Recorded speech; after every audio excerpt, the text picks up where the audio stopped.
Bien, queridos hermanos, buenas tardes. Quiero decirles que como realmente estas conferencias entrañan un curso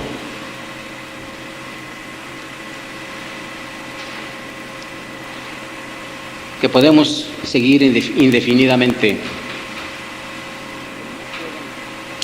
entonces las personas que no puedan asistir a los cursos, a las clases regulares entre semana, pero que hayan asistido a más de 3 conferencias de estas sabatinas, van a tener que inscribirse. ¿Sí? Bien. Habíamos dado a ustedes a conocer en la primera conferencia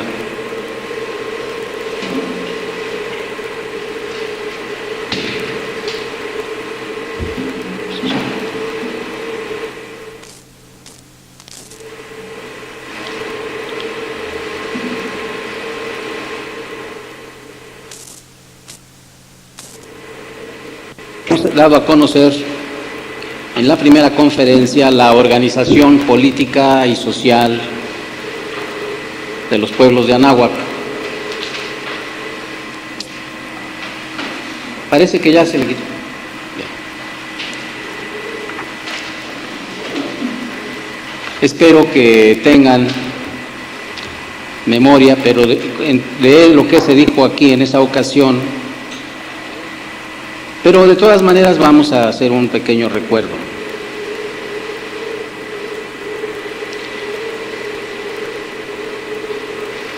Habíamos dicho a ustedes que mi persona era cofundador del Movimiento Confederado Restaurador de la Cultura de Anáhuac, también cofundador de la Asociación Gnóstica de Estudios de Antropología y Ciencias, y en vida de nuestro amado maestro, de nuestro venerable maestro Samael Aún Weor, a cuyos pies estuvimos como 20 años. En acuerdo con ambas instituciones,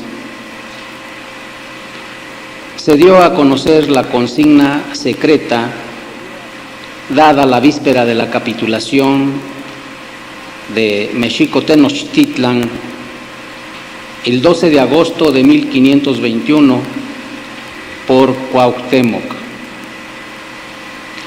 Tlactoani, o sea, señor de la palabra.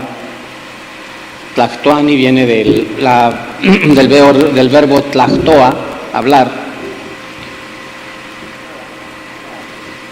Tlactoani, señor de la palabra, que era la suprema jerarquía que gobernaba entonces la Confederación de Anáhuac.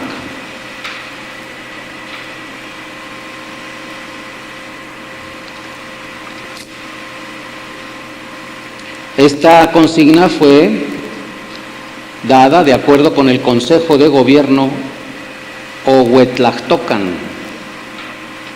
de Anáhuac.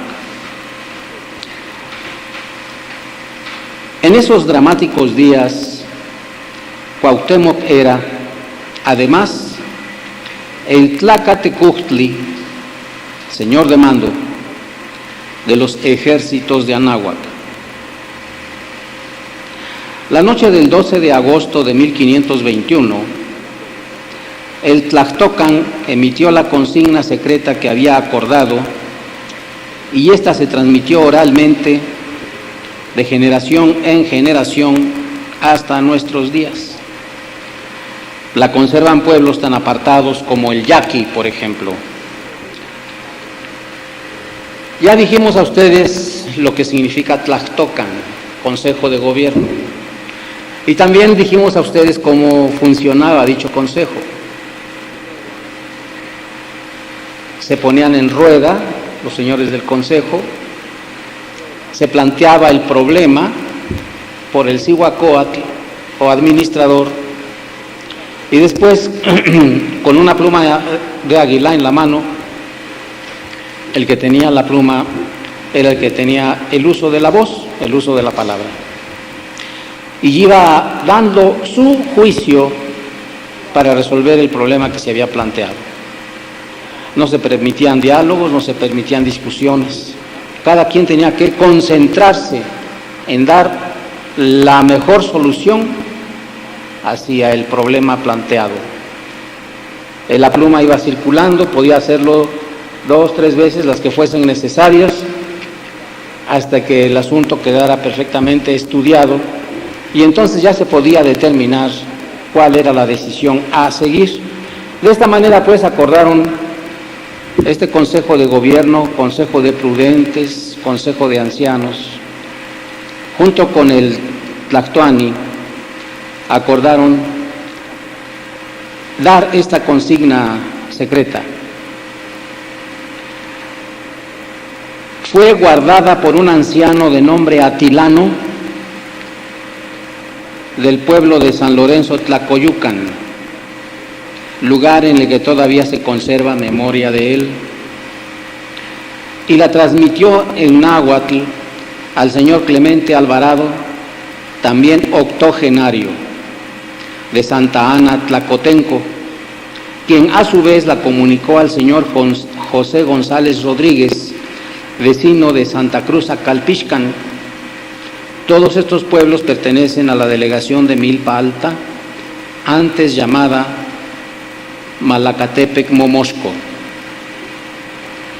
El señor José González Rodríguez la tradujo al español en colaboración con el ilustre nahuatlato profesor Pablo F. García Morales, de Tepoztlán, Morelos, cofundador del Movimiento Confederado Restaurador de la Cultura de Anáhuac, e hicieron legado de ella al mencionado movimiento, que por acuerdo de su Tlactocan, Consejo de Gobierno, autorizan se dé a conocer por medio de el señor Víctor Manuel Chávez Caballero, Huetecuj Palegui, secretario del mismo, o sea, mi persona. Yo la recibí de este señor don Pablo F. García, un profesor de ascendencia netamente aborigen, de Tepoztlán, Morelos, lugar donde se habla el más puro náhuatl, y lugar donde naciera Quetzalcóatl. De modo que los mexicanos también tenemos nuestro Belén, también tenemos nuestra tierra sagrada.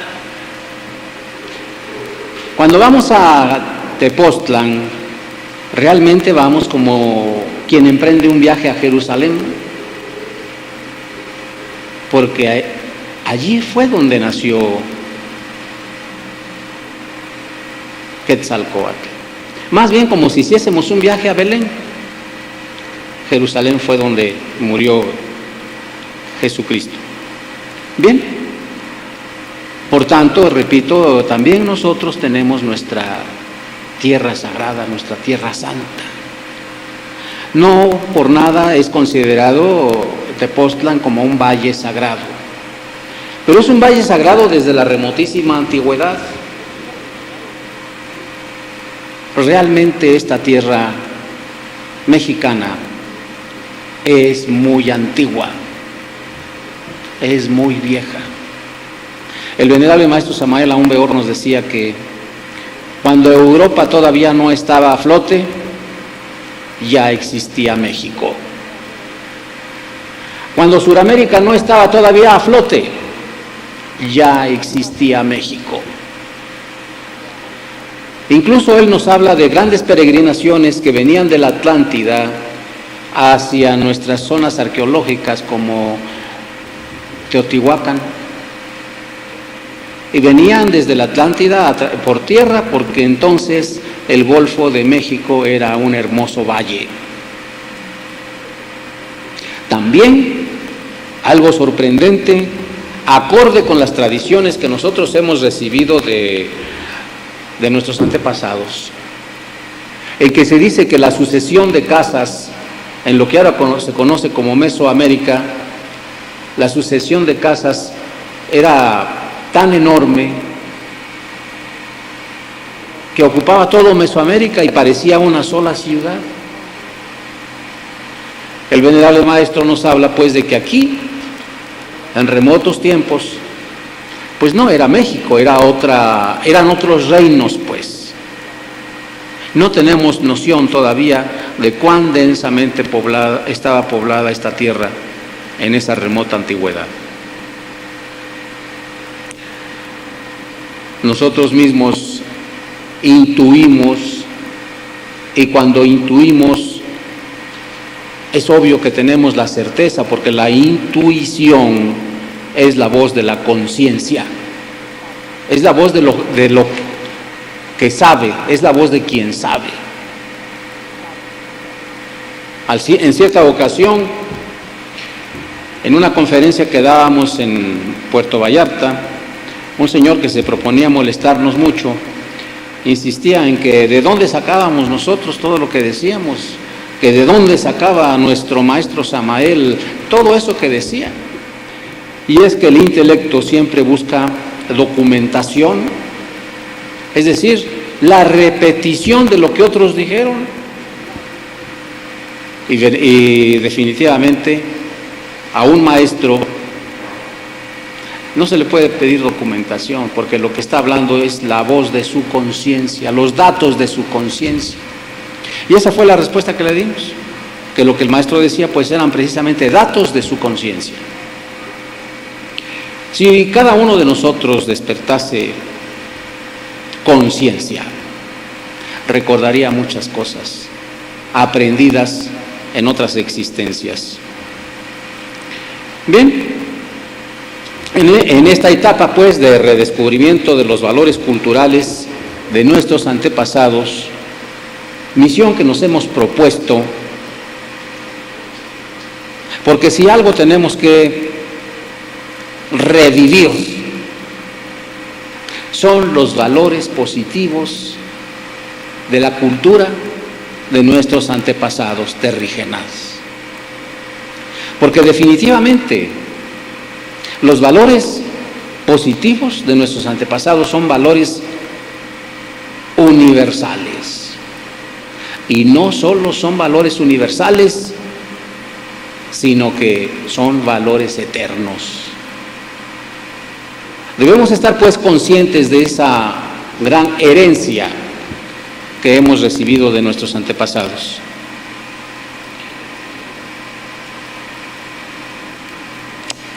La Asociación Gnóstica de Estudios de Antropología y Ciencias, que en lo espiritual preside el venerable maestro Samael Aún Weor,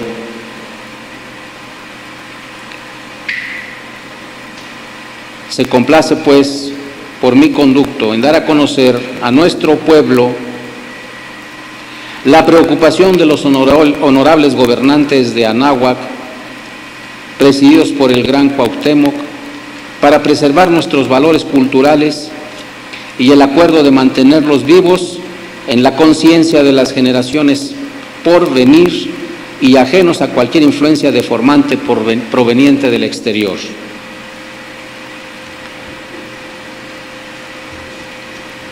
Es tan importante esta consigna que hemos considerado pertinente nuevamente hablar de ello.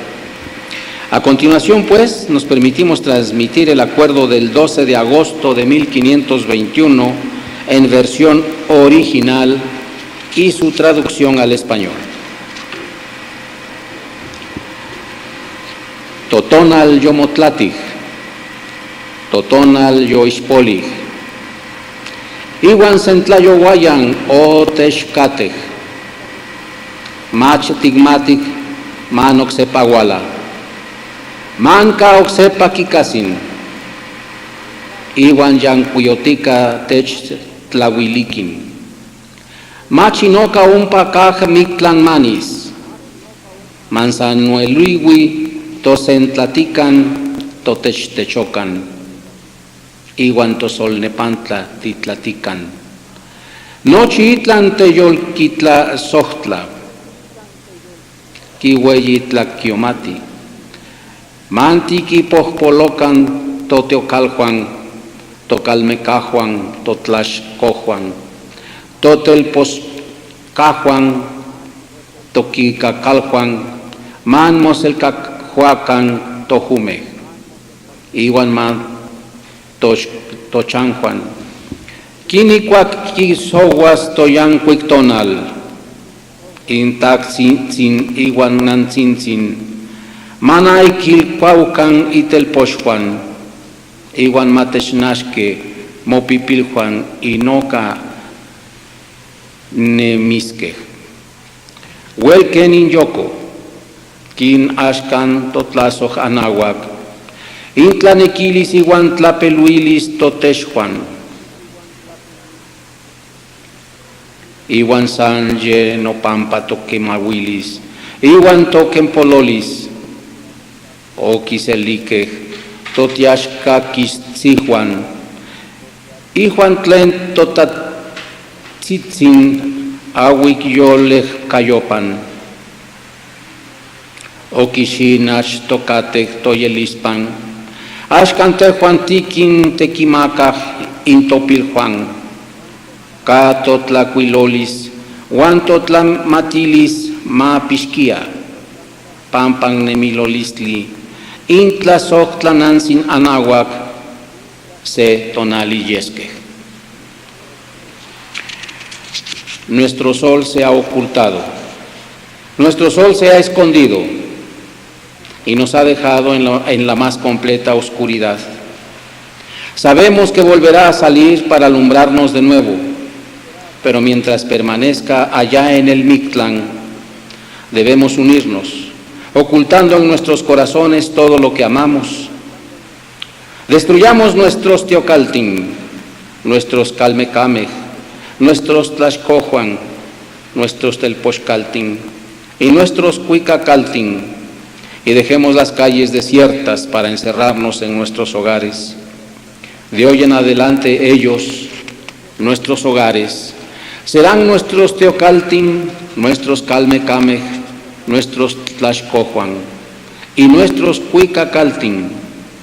De hoy en adelante y hasta que salga el nuevo sol, los padres y las madres serán los maestros y los guías que lleven de la mano a sus hijos mientras vivan. Que los padres y las madres no olviden decir a sus hijos lo que ha sido hasta hoy Anáhuac, al amparo de nuestros dioses y como resultado de las costumbres y de la educación que nuestros mayores inculcaron en nuestros padres y que con tanto empeño estos inculcaron en nosotros. Que tampoco olviden decir a sus hijos que guarden nuestra escritura y nuestra sabiduría, que un día serán gloria de nuestra amada Madre Anáhuac. Realmente es conmovedor y es maravilloso conocer este documento,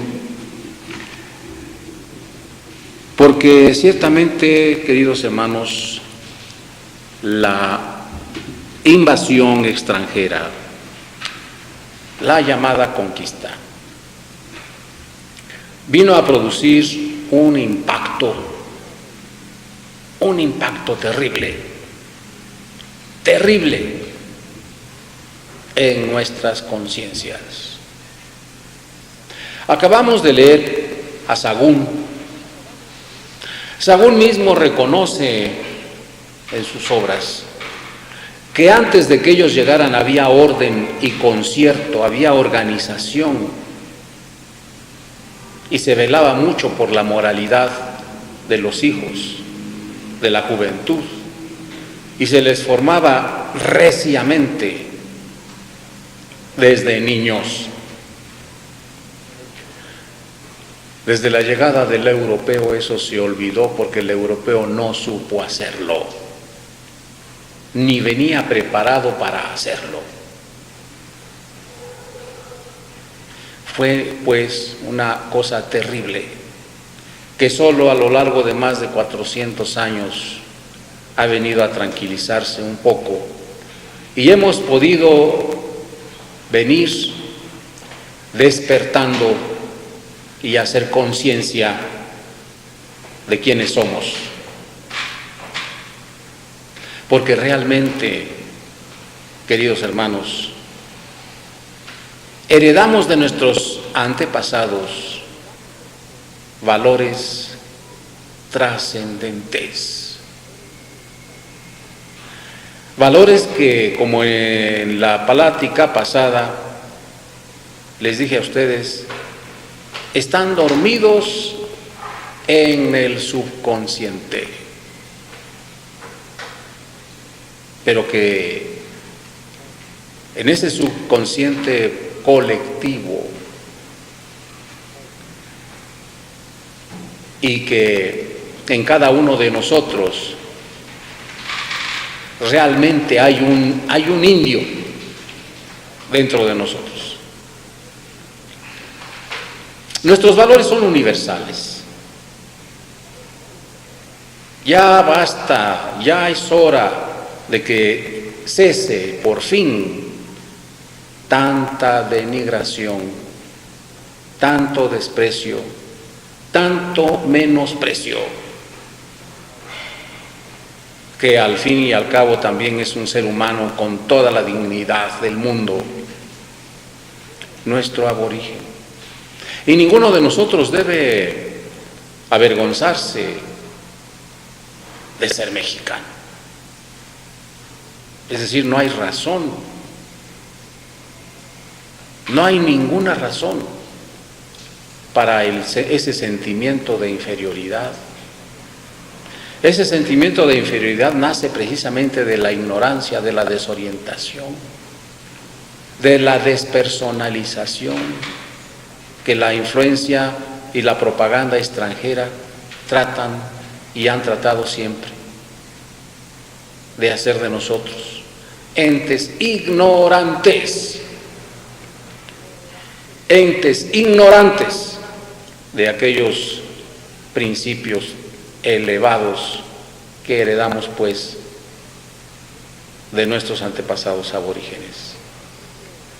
Ya decía a ustedes pues que el propio Sahagún reconoce que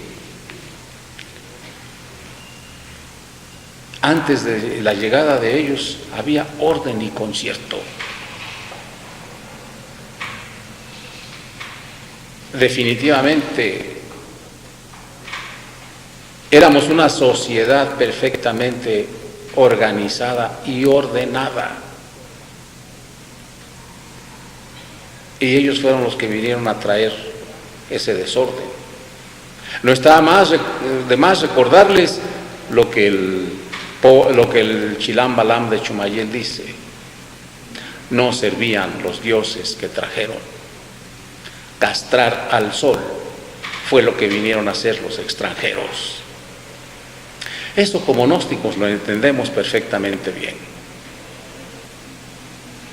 Luego entonces, la sabiduría existía. Y son esos valores los que debemos retomar.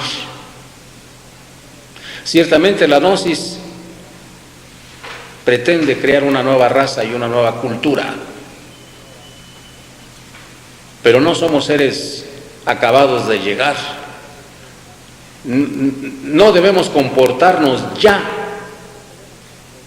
como si fuésemos extranjeros en esta tierra, porque realmente es así como nos comportamos. Todo lo destruimos, lo depredamos, lo contaminamos, lo dañamos, sin ningún amor ni ningún respeto, tal como si fuésemos bárbaros acabados de llegar.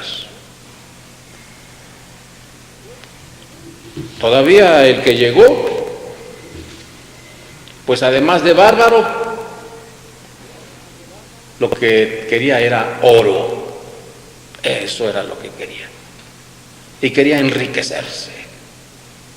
Y por eso cometió tantas atrocidades y tantas tropelías.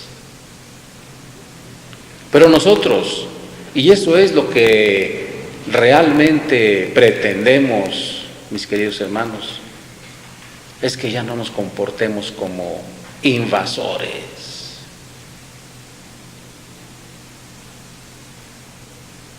Seamos como eran nuestros antepasados. No les estoy hablando de apego. Tenemos que diferenciar perfectamente bien las cosas y ubicarlas en su justo nivel. No estoy hablando de apego. Estoy hablando de amor. Nuestros antepasados amaban el río, amaban el bosque, amaban el árbol, amaban el animal. Y esto lo vamos a ver ahora. Viene precisamente a cuento algo que les voy a dar a conocer hoy. Este documento es una carta que el jefe Seattle, o más bien Sealt, puede ser que sea Silt, era un jefe indio que dirigió al presidente de los Estados Unidos. Vean ustedes qué hermosura de documento. El documento se llama "Esta tierra es sagrada". La siguiente carta, escrita en 1855, fue enviada al presidente Franklin Pierce por el jefe Sealt de la tribu Duwamish del estado de Washington. Se refiere a la proposición de compra de la tierra de la tribu Seattle o Seattle. Una corrupción del nombre del jefe y que es el nombre de una gran ciudad que se encuentra en el corazón de la tierra Duwamish.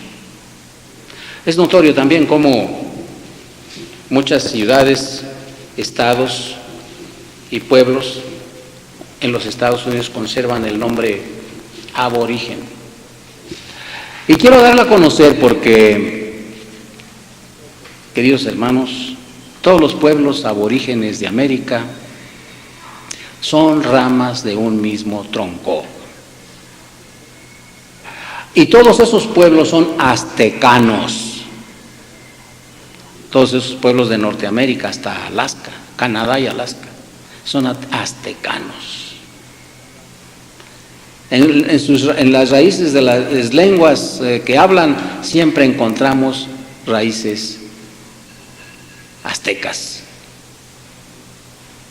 Y reconocían ellos a la gran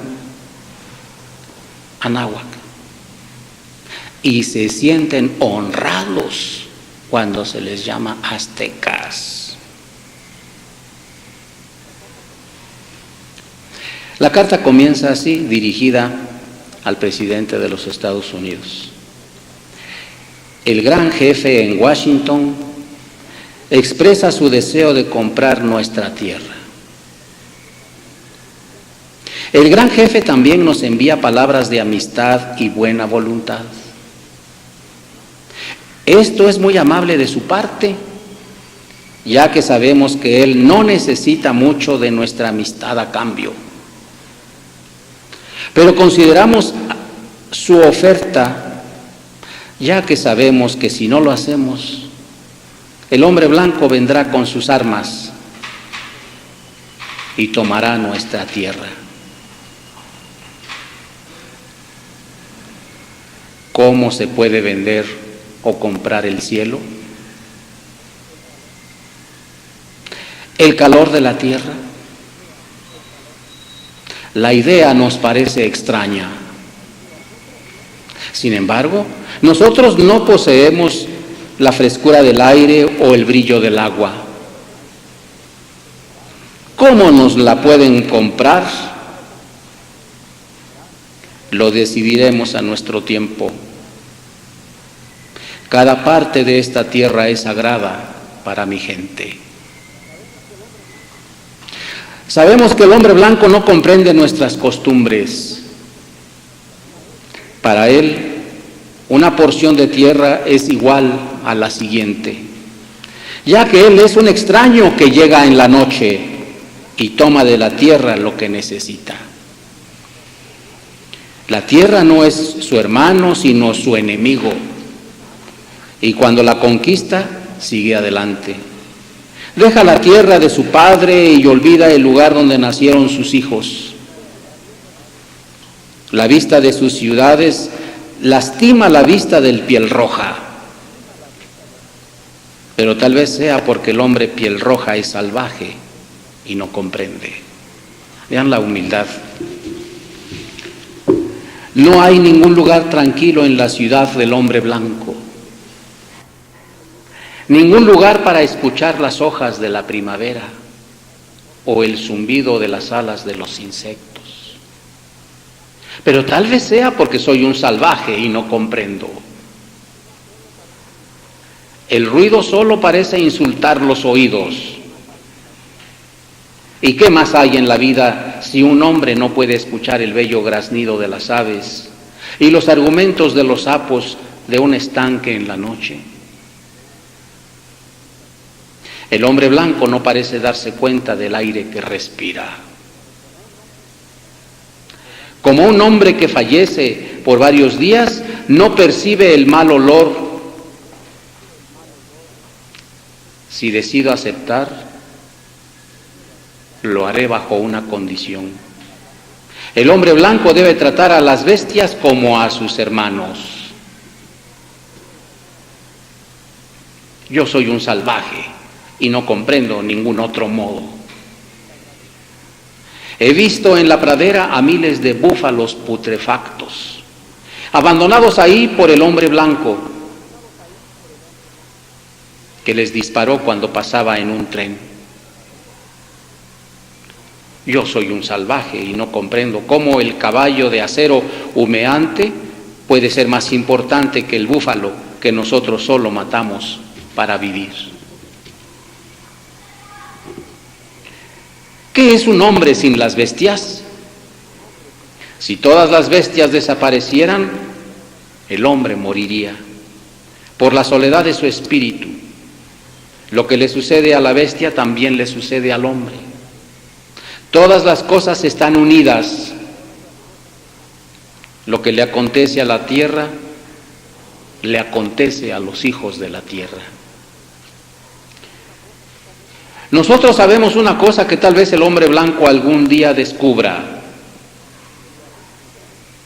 Nuestro Dios es el mismo Dios.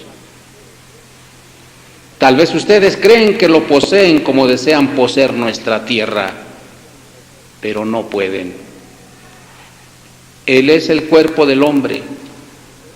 Los blancos también desaparecerán, tal vez más pronto que otras tribus.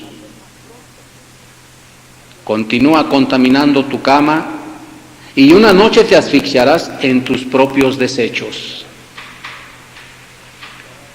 Cuando haya matado despiadadamente a todos los búfalos, se haya domado a todos los caballos salvajes, los rincones secretos del bosque estén pesados con el olor de muchos hombres y la vista de las arrasadas colinas,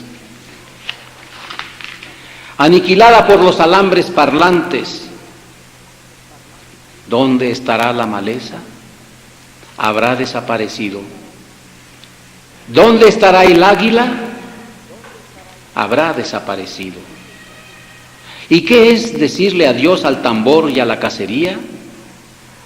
El final de la vida y el principio de la supervivencia. Si les vendemos nuestra tierra, ámenla como nosotros la amamos. Cuídenla como nosotros la cuidamos. Guarden en su mente el recuerdo de la tierra como se encuentre cuando la tomen. Y con toda su fuerza, y con todo su poder, y con todo su corazón, presérvenla para sus hijos.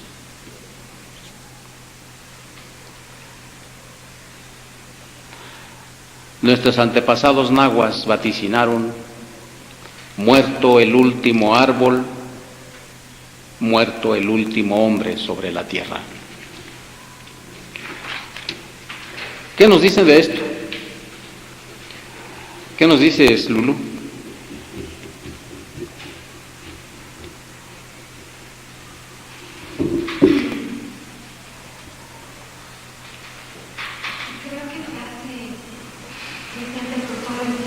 ¿Cómo? Me parece que se hace presente en todo el texto el sentido de realidad, o como llamarle la conciencia de lo que está la persona que está hablando, de saber qué es lo que quería transmitir, una impotencia ante lo que es la fuerza externa que viene y que domina, como la carta que se le dio la vez pasada.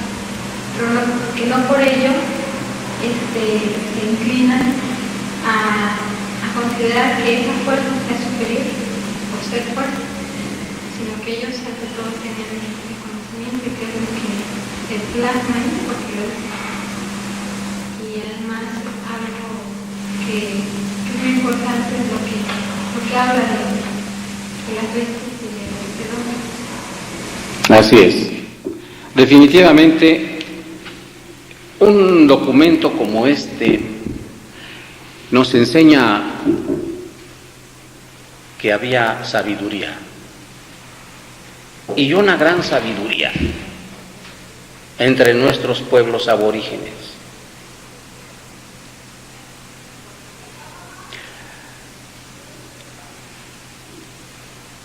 El hombre de cultura llamada occidental realmente está muy equivocado. La cultura occidental le ha dado valor extremo sobre todas las cosas a lo material, a la fuerza bruta, al intelecto, al positivismo, llamado positivismo.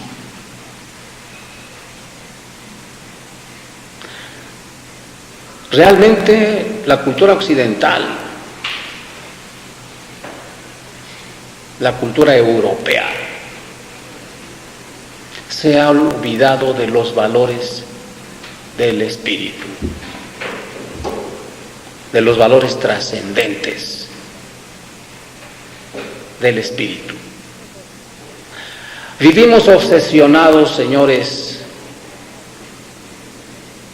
por el signo dinero.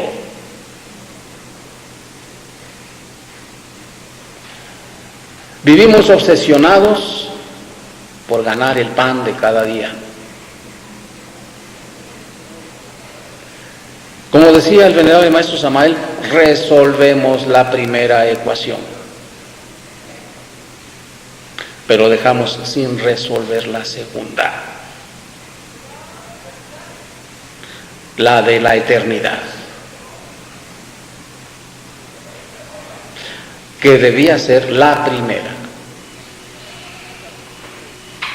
¿Hasta dónde, pues, y hasta cuándo se va a prolongar este estado de cosas? Hasta que nosotros nos revolucionemos y nos demos cuenta perfecta de esta situación. Todavía mencionábamos hace pocos días cómo definitivamente miles de personas viven fascinadas por la fuerza, por el dinero, por la técnica. Y me estoy refiriendo a los Estados Unidos. Pero repito, se olvidan de lo más trascendente, los valores de la eternidad, los valores del espíritu, los valores de la naturaleza. Este texto describe de una manera fantástica, de una manera maravillosa, cómo y cuánto nos hemos alejado de la naturaleza. ¿Cómo y cuánto nos hemos alejado de Dios? Porque no se trata de vivir una vida monástica o una vida encerrados en una cueva. Les estamos hablando de vivir una vida más plena, más feliz, más en contacto con el universo y con la naturaleza. Eso es lo que equivale a estar en contacto con la divinidad. Conocer más el mundo que nos rodea. Es obvio que en los desiertos, es obvio que en los bosques se manifiesta la fuerza de los elementos con más potencia, con más libertad. ¿Quién de los presentes sería capaz de pasarse una noche en un bosque o en una montaña, solo, en un desierto? Yo les garantizo a ustedes que cualquiera de nosotros que se propusiera pasar una noche en un desierto, solo, amanecía muerto.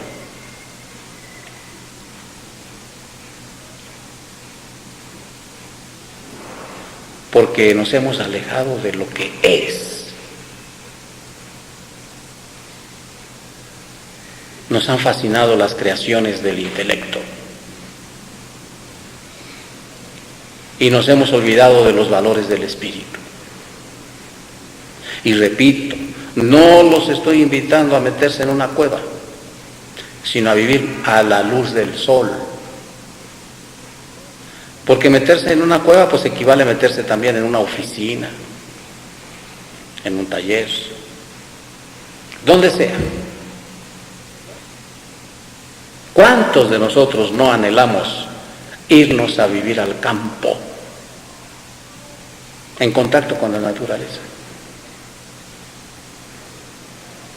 Y realmente vivir una vida más real, porque la que vivimos es ficticia.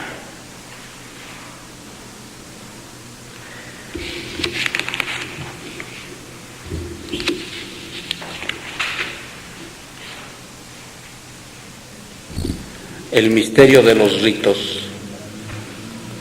Para los aborígenes de Norteamérica, cuyas tradiciones están estrechamente ligadas con las de nuestros antepasados de Anáhuac, agosto es el mes solar por excelencia, el de la comunión de los hombres con el Gran Espíritu, que es también el Gran Águila, cuyos ecos se consideran los de Arizona. Toman el camino del Apache, el camino de los Apaches, hasta las montañas de la sabiduría. Son ciertas regiones, ciertos lugares. Allí escogen un árbol de acuerdo con ciertos criterios místicos y lo llevan a su nuevo territorio para hacer de él un polo sagrado de un templo vegetal dedicado al sol. Durante varios días, los miembros de la tribu, hombres y mujeres, fíjate bien, cuelgan de sus ramas pedazos de tela de diferentes colores.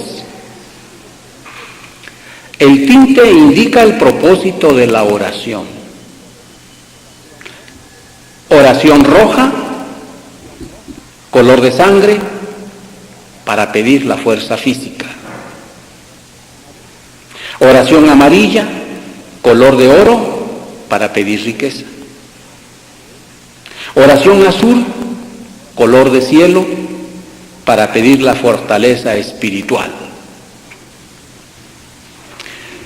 Hechos todos los preparativos, levantan el árbol y lo fijan sólidamente en un hueco, apisonando la tierra alrededor de su base.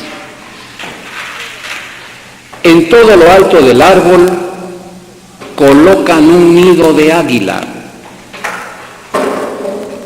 donde el Gran Espíritu, invisible pero presente, vendrá a instalarse.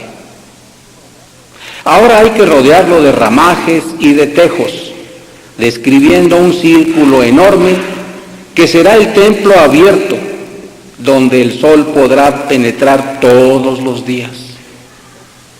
Ningún techo lo cubre para que los pensamientos de la gente se remonten al cielo y llamen al gran águila.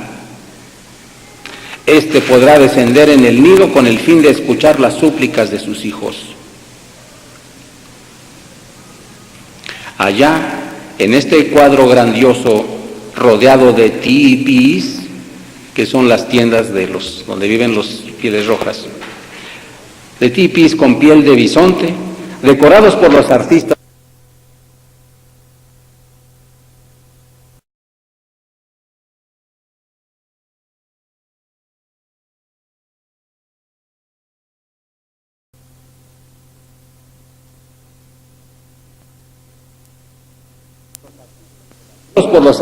de la tribu. Se llevarán a cabo durante todo el mes ceremonias diversas, cuyo eje central es la célebre danza del sol, rito que tiene miles de años de antigüedad, tan vieja se dice como la misma raza aborigen. La danza del sol era el preludio a visiones místicas que fortalecía en ellos la certeza de que entraban en comunión con el Gran Espíritu.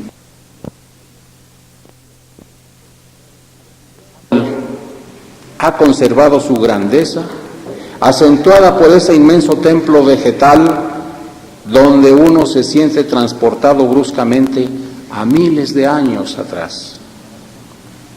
Para los antropólogos constituye un misterio el hecho de que los griegos tuvieran un templo idéntico en Arcadia, en el Heliotorpion, situado en la cima del monte Liceo. Contenía la piedra sagrada llamada Onfalos, sobre la cual se realizaban las ceremonias del culto al sol. ¿Cómo explicar que dos pueblos tan diferentes y tan distantes hayan tenido una tradición idéntica, no solamente en cuanto a la forma, sino sobre todo al contenido espiritual?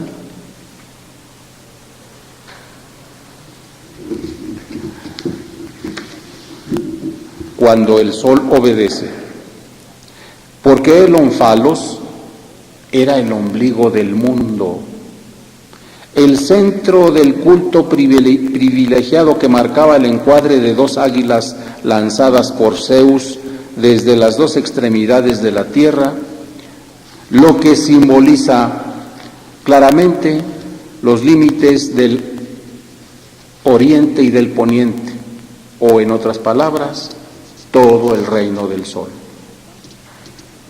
También los aborígenes norteamericanos dedicaban el culto solar al gran águila.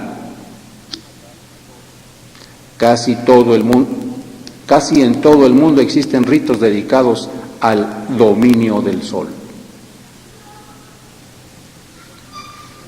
En Polinesia, todavía en nuestro siglo, cuando el cielo se obstina en permanecer oscuro demasiado tiempo, el mago escala una montaña cuya cima se esclarece de costumbre con los primeros destellos de la aurora. Coloca hierba seca, los encantos, sobre una piedra plana y prende fuego a la hora en que debía salir el sol. Mientras se levanta el humo, frota la piedra con un coral, invoca a los antepasados y apostrofa al sol. El sol, dicen los observadores, termina por obedecer ante órdenes tan imperativas.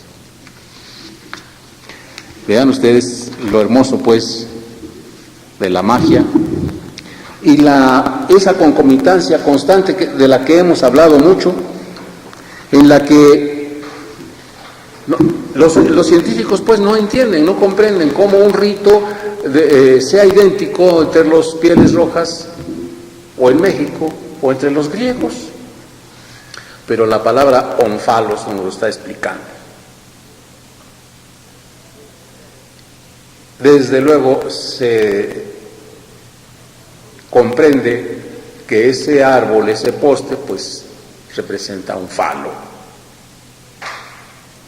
Pero ¿cómo será la ceremonia, pues, tan sagrada que poniendo un nido de águila en la punta de ese poste, llega en ocasiones a posarse de veras verdaderamente un águila? Señores, cuando uno hace actos de teurgia, de la divina magia, en un desierto, debe observar el cielo, porque siempre hay respuesta. En cierta ocasión, con un grupo de hermanos allá por el norte, en una zona desértica, nos propusimos hacer un acto de teurgia. Inmediatamente logramos percibir que éramos atacados por un ejército de fuerzas tenebrosas. Primero. Segundo, conjuramos, se limpió el ambiente entonces se produjo un ambiente puro, espiritual, de muy elevada tónica. Entonces hicimos este acto con los hermanos y de pronto oímos un grito en el cielo, un grito que resonó en nuestro corazón. Era un águila que revoloteó, planeó, dio vueltas y acabó por posarse cerca de nosotros. Es decir, que había habido respuesta. No vamos a narrarles algunas otras experiencias, pero sí les digo a ustedes que ese mundo de la realidad, de la gran realidad, es más maravilloso que la más calenturienta fantasía. Que hemos visto manifestaciones estelares, maravillosas.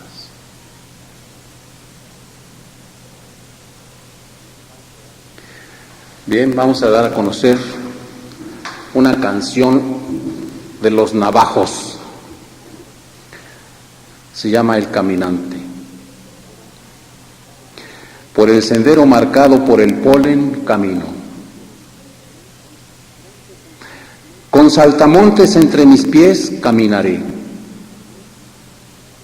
Con rocío sobre mis pies caminaré.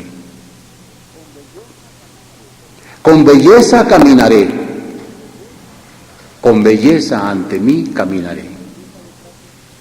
Con belleza detrás de mí caminaré. Con belleza encima de mí caminaré. Con belleza alrededor mío caminaré. En la vejez, vagando por un sendero de belleza, alegremente caminaré. En la vejez, vagando por un sendero de belleza, volviendo a vivir, caminaré. Todo ha sido hecho con belleza. Bien, es un estilo pues de poemas a los que no estamos acostumbrados y sin embargo, vean ¡Qué belleza! Bien, pues ahora quisiéramos que los hermanos opinaran, dijeran algún concepto o preguntaran sobre el efecto que toda esta información les produce. ¿Qué nos dices? Bueno, yo no tenía conocimiento de, digamos, de todo lo que nos ha hablado en el pasado. Cuando se empezó a hablar, pues realmente uno se da cuenta de que pues ha sido muy grande todo eso, todo lo que nos ha hablado. Yo a veces leo los evangelios y me he dado cuenta también que hay mucha relación entre lo que está escrito en los evangelios, lo que hace suponer que es un conocimiento pues, muy profundo y que parte todo el mismo origen. Además, todo lo que nos ha dicho, pues digamos que como que nos impulsa a conocer más cosas y pues poder apreciar lo que tenemos, lo que tenemos, pues podemos todavía saber. Vean ustedes, así como les hablo de Sahagún, puedo hablarles del padre Mendieta, por ejemplo. El padre Mendieta reconoce, pero así, en forma inobjetable, ¿verdad? Fíjense en esto. Estos naturales tenían por costumbre celebrar esta fecha y esta otra y la de más allá. Pero el demonio había actuado tan inteligentemente que las hacía coincidir con las fechas que nosotros en nuestra religión celebramos. ¿Qué les parece? ¿Qué les parece eso? Muchos curas, por eso existe la tradición esa. Muchos curas decían que si había venido aquí, que si este pueblo era una de las tribus extraviadas de Israel, otros no, que había venido Santo Tomás, o que había venido no sé quién a predicar, porque encontraban que la religión de nuestros antepasados coincidía en todo con la que ellos traían. Coincidía en todo. A nuestros antepasados no les fue difícil aceptar el cristianismo porque ellos sabían que el Cristo era el sol. Lo que no sabían los sacerdotes, los curas. Desafortunadamente, repito, trajeron un Cristo deformado, antropoformizado. ¿Sí? El adorable, el venerable Maestro Jesús el Cristo. Es obvio que es Dios y hombre verdadero, porque encarnó a la energía crística en él, así como nuestros antepasados encarnaban la misma cosa, o sea, Quetzalcóatl. El que encarnaba a Quetzalcóatl, de hecho, se convertía en un Quetzalcóatl. Pero nosotros, ya con la información gnóstica, sabiendo que toda religión auténtica debe tener la helioadoración, el culto a la sagrada serpiente, sabiendo que la cábala es el patrón de medidas de todo credo auténtico, hemos comprobado hasta la saciedad la honda, la profunda sabiduría de nuestros antepasados y su profunda religiosidad. Pero lo que es más, religiosidad con conocimiento.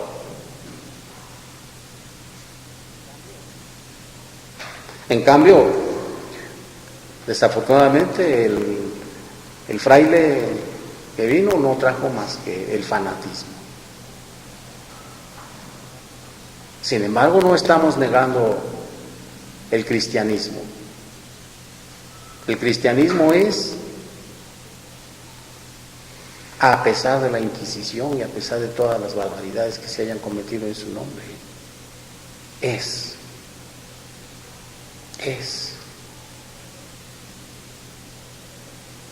como Quetzalcóatl, es como la religión de nuestros antepasados, es, a pesar de todo lo que la hayan denigrado y hablado de ella sobre sacrificios y demás.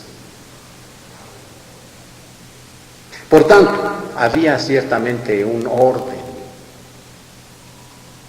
una organización social, había un orden que de pronto se pierde, pero que afortunadamente estamos recuperando.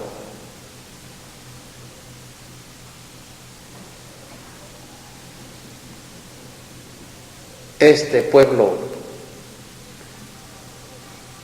volverá a estar a nivel de los maravillosos toltecas el día que todos nosotros nos demos cuenta de los valores inefables de los cuales somos herederos. Mucho pues tenemos que enseñar al mundo, mucho es lo que hemos aportado a la cultura universal. Pero desafortunadamente los mexicanos somos inconscientes de eso. Somos inconscientes de eso. Pero poco a poco lo iremos dando a conocer. ¿Qué nos dices, Andrés? Está bonita toda la enseñanza que nos ha proporcionado. A veces creemos que nosotros podemos hacer con cosas muy sencillas un bien a toda la naturaleza. Se cree que con la ciencia, con la técnica se pueden mejorar sistemas ecológicos. Se dice del lago de Texcoco, que se nos comentaba ya de un día. Y pues, ¿cuál es el error? Que nosotros no tomamos a la naturaleza como nuestra madre o como a un hermano, no nos sentimos parte de ella, como en el escrito que nos leyó, en la carta que nos leyó. Es lo que más me llamó a mí la atención, esa armonía necesaria que debe existir entre todos los seres de la creación y el hombre mismo.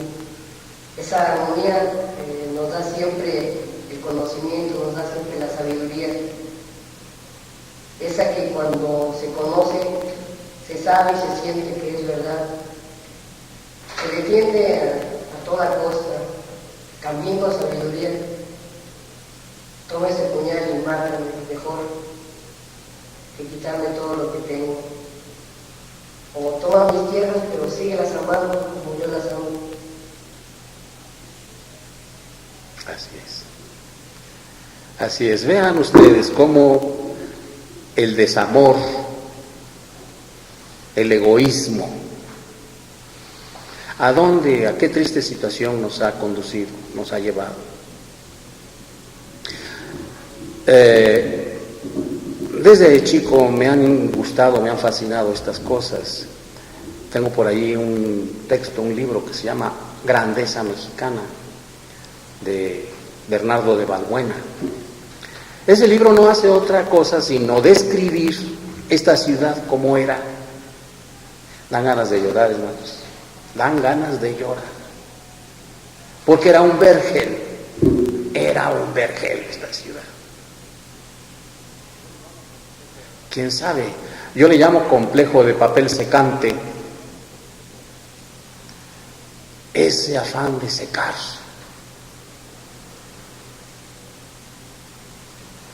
Los holandeses han sabido utilizar sus condiciones ecológicas inteligentemente. Y tienen canales y, en fin, ¿sí? Y hacen su comercio y su tráfico por medio de barcos. Y yo decía de pequeño, sin saber estas cosas, caray, pues sí, de veras hay razón de que hayan secado los lagos,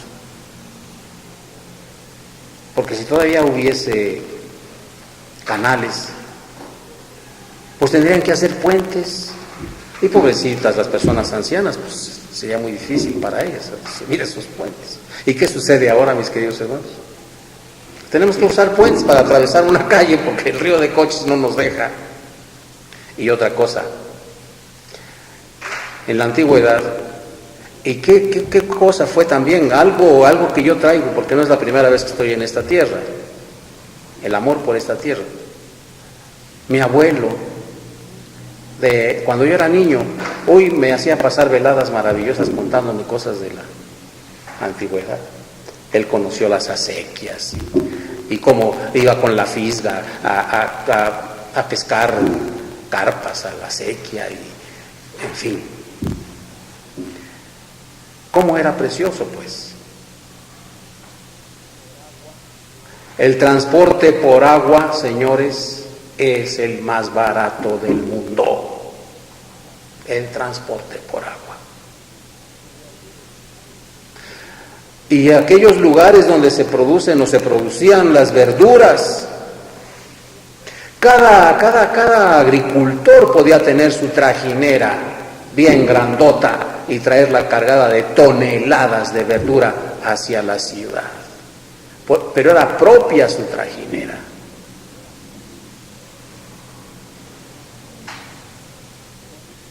Ahora hemos visto cómo llegan los camiones ajenos a cargar, a comprarles para traerlo, ¿sí?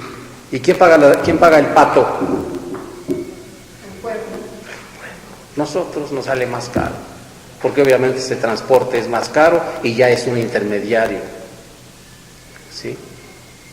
Cuando que en esos gloriosos tiempos venía el propio agricultor en su trajinera. Tuve un amigo anciano, él, veterano de la Revolución, zapatista, inculto el señor, pero que me decía poemas así, con un desconocimiento total del idioma, pero con una musicalidad y una cosa de sentido que había que intuir lo que él quería decir, pero que era maravilloso. Pues un hijo de él, pintor popular, pues nos pintaba todavía, o pinta todavía, cómo era el Canal de la Viga, cómo era, hombre, uno se extasia cuando ve esas litografías antiguas, cómo todo era un vergel maravilloso, y todo eso se ha perdido. ¿En aras de qué? Antes se decía del progreso. ¿Ustedes lo creen? ¿Ustedes creen que esto sea progreso? Es complicación. Es complicación. Pero entonces eran más inteligentes. Nezahualcóyotl construyó lo que se llamaba la Albarrada, un gran dique que iba de un cerro a otro. Uno se queda también asombrado de la magnitud de la obra para evitar las inundaciones aquí en la ciudad. Un gran dique que atravesaba todo lo que era el lago, desde el Cerro de la Villa hasta el Cerro de Iztapalapa.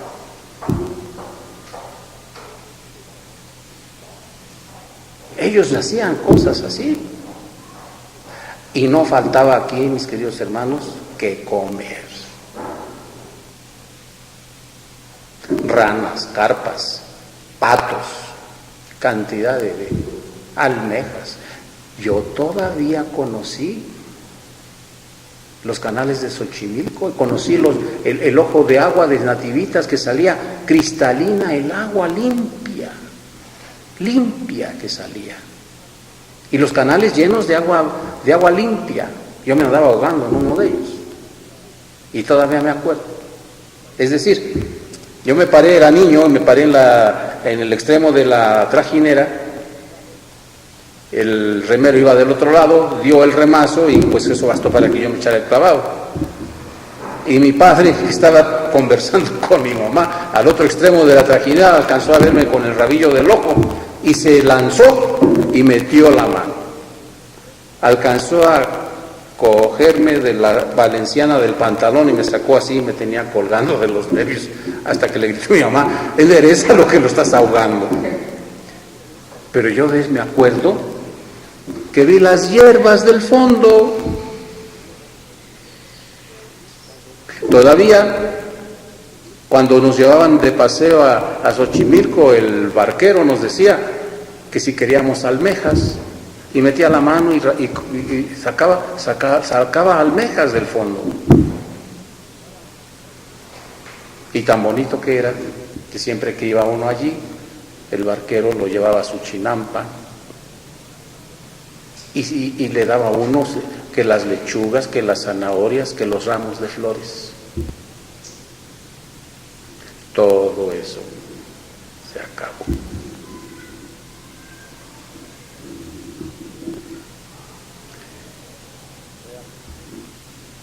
Bueno, realmente es otra la situación, y en todo caso lo que nosotros, repito, pretendemos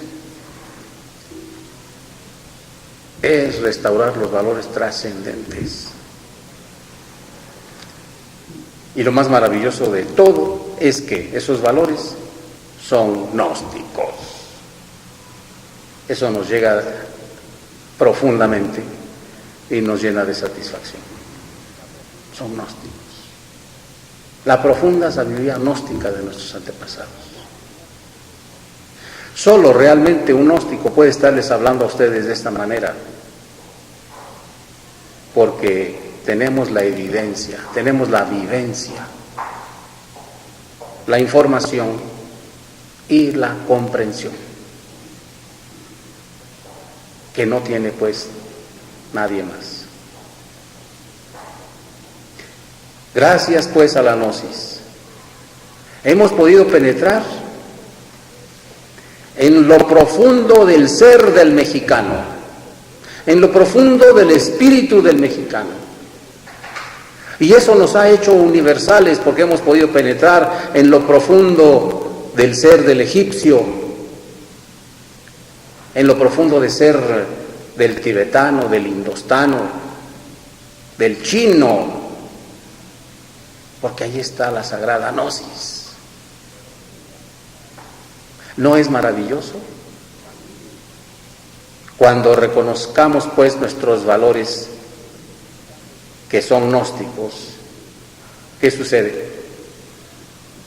Nos haremos universales.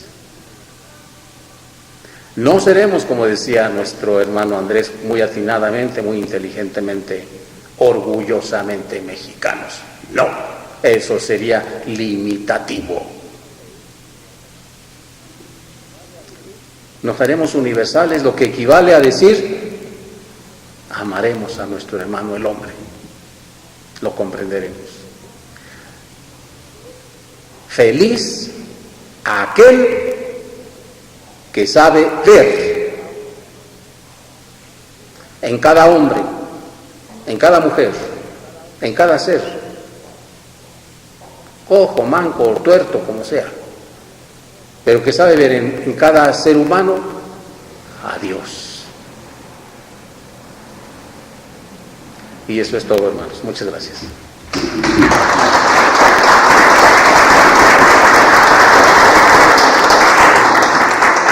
De veras sería yo llamar la atención de ustedes sobre eso. Una cosa es vivir y otra cosa es sobrevivir. Sobreviviendo. Sí, definitivamente. Bueno, pues ahí queda, señores. Sí.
Gracias.